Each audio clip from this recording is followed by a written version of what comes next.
So there's a question that's asked, somewhat in jest, but today it seems to have more than just a little jest behind it. And that question is, where am I and why am I in this handbasket? Now, for some of you that are too young to know that expression, there's the old expression, have things gone to hell in a handbasket? And when I was studying and feeling the title for today's lesson, which is What to Do When the Sky is Falling, it was shortly after the shootings that occurred in El Paso and the shootings that occurred in Dayton.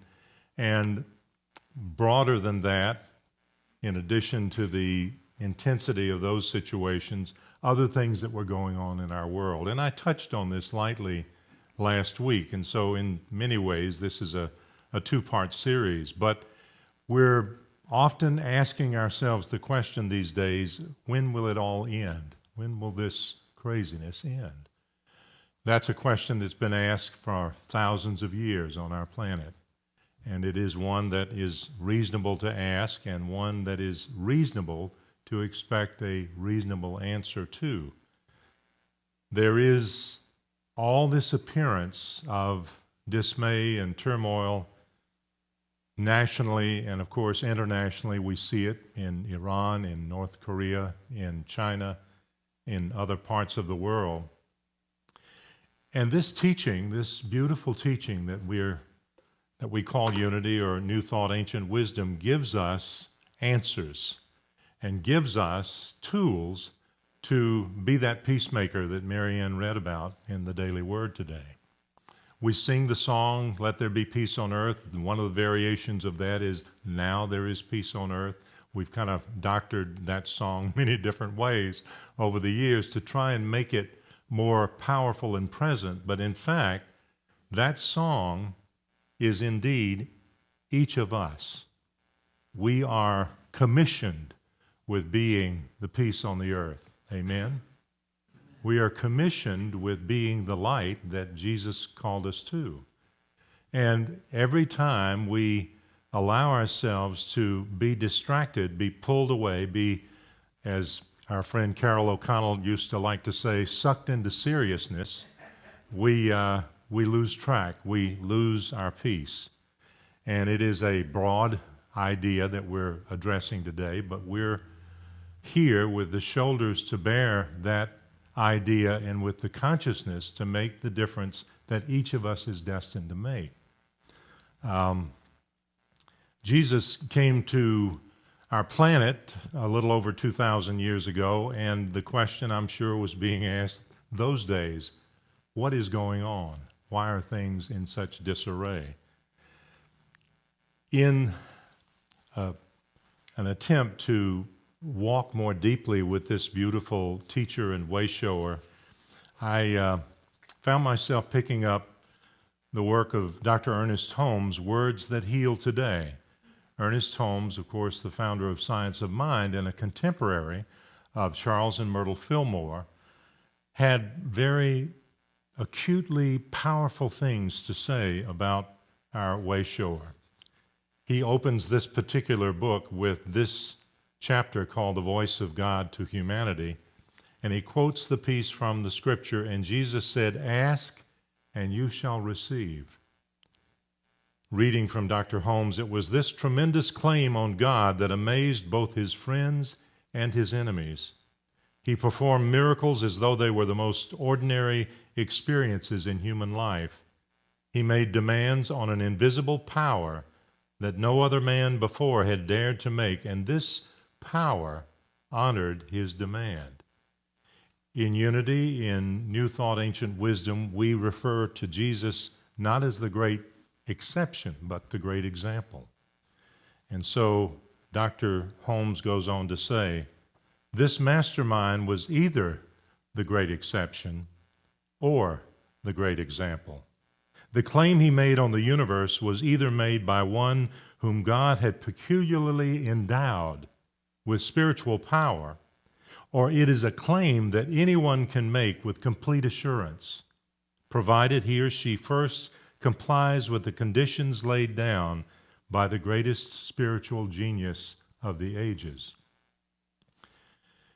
When we allow ourselves, and I'm sure to a single person we're all there much of the time, if not most of the time, when we allow ourselves to be so pulled off by the event that it encourages us to forget who we are not a part of the solution.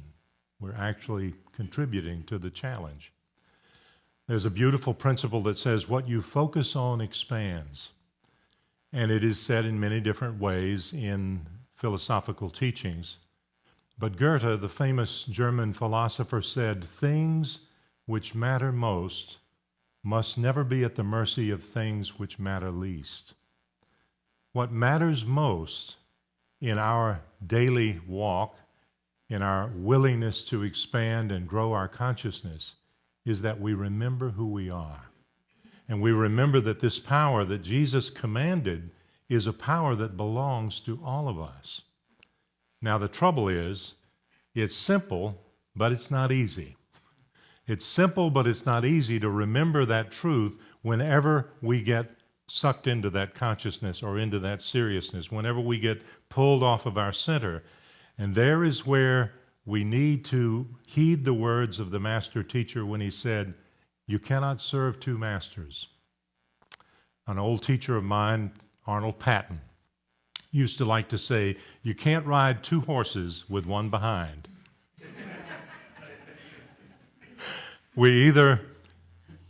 When we're confronted with these challenges, with these situations, these conditions, these people, whatever the case may be, we either stand firm in the wholeness that we are and pull from that wisdom and power, or we give in to an illusion that we are something else, or they are something else, or this is something else. We read that beautiful prayer that Jesus gave us in our Lord's Prayer, "On earth as it is in heaven," and it's easy to lose sight of what he was actually conveying in that moment. He was saying that we are indeed entitled to walk upon this earth with the experience of heaven's love within our hearts, with that clarity within our minds. And as we do, we see things differently. Amen? We see things in a way that is empowering rather than disempowering. So let's take an example. Something comes across the internet or the radio or the television, and I want to ask you for just a moment to close your eyes and allow yourself to remember one such event that has happened to you recently that caused a reaction within you that was natural to see and to feel, a reaction of anger or upset or frustration, bitterness, whatever it might be. And for just a moment, allow yourself to ask the question of our Wayshower, "Can you help me see this differently? Can you help me see this in such a way that I am a powerful force for good in this situation rather than being pulled down by it?" And for just a moment, having authentically, as beautifully and as powerfully as is possible, ask that question. Listen for the answer.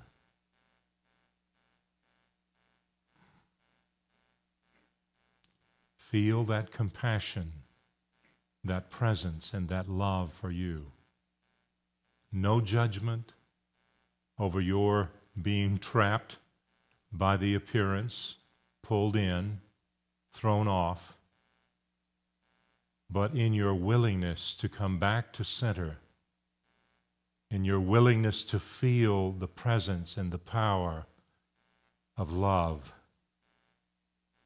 the question is answered.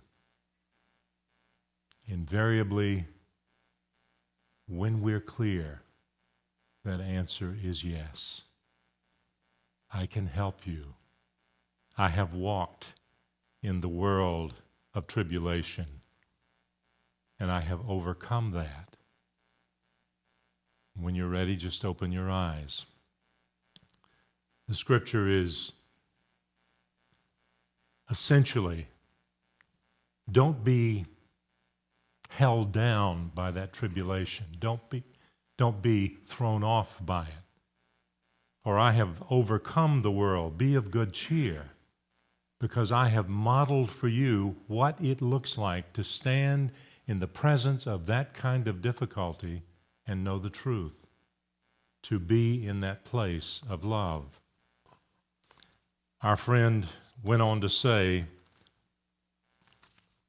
we cannot compare the philosophy of Jesus with others.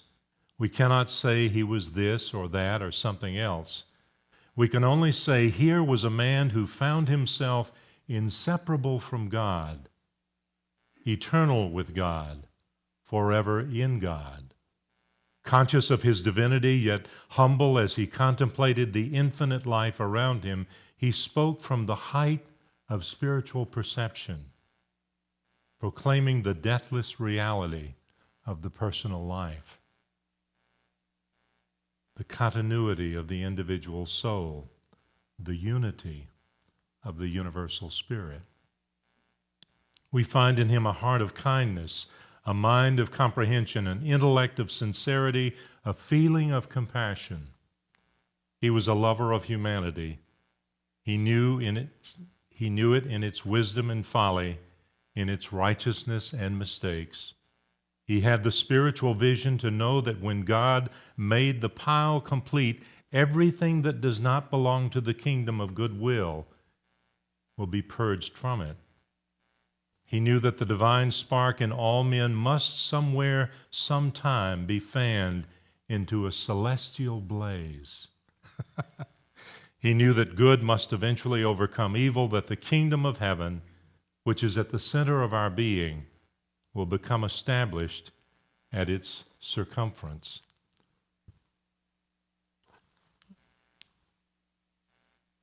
So,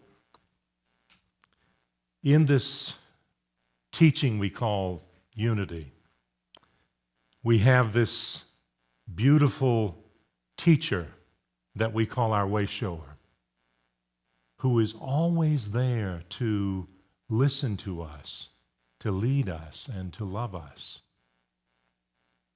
We may identify with another master of that ilk, of that energy, of that essence. And Jesus says, that's fine. He was not a man to go around and put down religion or be hung up on form. It's got to look like this. Much of the church over the past 2,000 years in Christianity has missed that point and thought it's more about the form than the content. And we just need to bless that, because we have this beautiful, powerful gift of a teaching that allows us to come to a place where we listen to the voice of that Spirit that we know to be the divine, and we actually know that it is listening to us, that it is leading us, that it is loving us.